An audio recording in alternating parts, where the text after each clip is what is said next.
আমাদের ব্যালকনিতে দাঁড়ালে এই দৃশ্যটা দেখতে পাওয়া যায়। খুব ভালো লাগে এটা দেখতে, কিন্তু আমি শিওর খুব বেশি দিন এটা দেখার সৌভাগ্য আমাদের হবে না, কেননা চারদিকে যে পরিমাণ কনস্ট্রাকশন আর বিল্ডিং উঠছে, বাড়ি উঠছে, তাতে করে কোনো ফাঁকা জায়গায় কিন্তু আর ফাঁকা থাকছে না।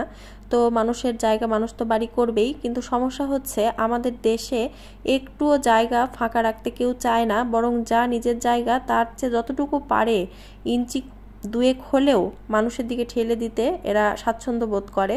এমন একটা পরিস্থিতি দাঁড় হয় যে নিজের বাড়িতে আর নিজেরই থাকতে ইচ্ছে করে না, মনে হয় যে কোথাও দূরে কোথাও চলে যাই। আমাদের দেশের বাড়িগুলো আর বিদেশের বাড়িগুলোর মধ্যে যেটা বড় পার্থক্য, ওরা বাড়ি করার সময় মধ্যবর্তী দূরত্বটা অনেক বেশি রাখে, আর ওখানে যেহেতু লোক সংখ্যাও কম ওরা ওটা পারে। আর আমাদের দেশে মানুষের পরিমাণ বেশি, সে কারণে জায়গার কমতি। যাই হোক, সব কিছু মিলিয়ে তো যাই হোক, তারপরেও যতটুকু বাদ দিয়ে বাড়ি করা যায় এটা কিন্তু কেউই করতে চায় না, যতটা পারে আর কি। যেটা বললাম আর কি, যে একদম লাগালাগি অবস্থায় একটা বাড়ি তুলতে চাই সবাই। তো যাই হোক, সব কিছু এত গভীরভাবে চিন্তা করলে আসলে মাথাটা নষ্ট হয়ে যায়। তো দেখো বন্ধুরা, আমার এখানে সাকুলেন্টগুলো খুব সুন্দর লাগে এগুলো দেখতে, আর এগুলো দেখতে যতটা সুন্দর, এগুলোতে যদি আমি হাত দিতে যাই তাহলে কিন্তু অবস্থা একদম 12টা বেজে যায়। তারপরেও ঘাস টাস যখন জন্মে আমাকে পরিষ্কার করার খাতিরে হাত তো দিতেই হয়। আর দেখো, এই জাম গাছে এতবার মুকুল আসছে, জাম হচ্ছে, কিন্তু একবারও খাওয়ার সৌভাগ্য হচ্ছে না। প্রত্যেকটা বাড়ি আচা পোকা এসে এগুলোকে সব জাম টাম খেয়ে দিয়ে বিদায় হয়ে যায়, আর পরে এসে দেখি জাম নেই গাছে। মানে এত তাড়াতাড়ি কাজটা সম্পূর্ণ হয় কি বলবো। অর্কিডটা দেখো কত সুন্দর লাগছে, এটা সিঁড়ি দিয়ে উঠতে সিঁড়ির ঘরে রেখেছি আমি।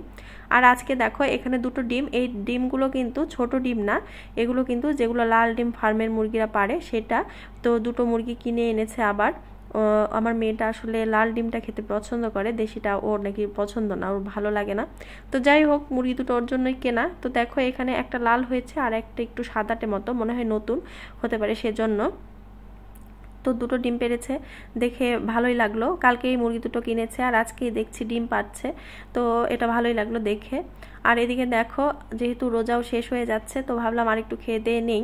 তো দেখো আজকে এই পেঁয়াজু আর একটু বুন্দিয়া আর ছোলা আর এখানে চা। তো ভাবছি চাটা খেয়ে এগুলো খাবো নাকি ওগুলো খেয়ে চাটা খাবো। আমার প্রচণ্ড মাথা ব্যথা করছে আজ কয়েকদিন থেকে, ঠান্ডা গরমের যে প্রবলেম সেটার কারণে। তো ভাবছি আগে চাটা খেয়ে নিয়ে তারপর ওগুলো আস্তে ধীরে খাবো। আমার এবার যে পরিমাণ ঠান্ডাটা লেগেছে, এরকম ঠান্ডা আমার সহজে লাগে না কখনোই। তো এবার ঠান্ডাটা লাগার পর কিছুতেই ভালো হচ্ছে না, অনেক কিছুতেই মানে চেষ্টা করছি, কিছুতেই কমছে না। আর গায়ে একটু করে জ্বরও থাকছে, অরুচি ভাবটাও আছে, ওষুধপত্র খাওয়ার পরেও তেমন একটা উপশম হচ্ছে না। তো যাই হোক, কোনো কিছু খাবারই অত বেশি ভালো লাগছে না, তারপরেও মনে হচ্ছে হয়তো বা ভালো লাগবে, সেজন্য নিয়ে বসছি। আবার কিছু খেতে পারছি, কিছু পারছি না।